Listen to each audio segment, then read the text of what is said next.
Ας το διάβολο! Τι μ' ρίχνεις νερό! Γιατί με νευριάζεις! Δεν μ' αφήνετε σε μια ησυχία! Τι... Ας το διάβολο! Με έχουν νευριάσει όλοι! Θέλω οπωσδήποτε κάτι να πιω για να ηρεμήσω! Στο διάβολο όλοι! Τι έπαθες για να θυμάσαι? Άφησέ με κι εσύ! Με έχουν νευριάσει όλοι! Έχω νευρικά! Να πάνε να γκρεμθούν, να σκοτωθούν! Άφησέ με, μη με πλάνεις με τα χέρια! Κάτσε στο περίμενε. Τι μασί βρε! Να. Πει λίγο γάλα για να σπασούν τα νευρικά για τα ζυμάνα. Τι είναι τούτο? Γάλα. Δεν είναι του χωρίου? Όχι. Εγώ πίνω μόνο γάλα του χωρίου, τα ακούς?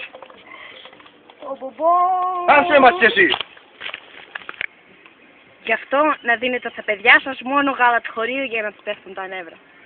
You both to me.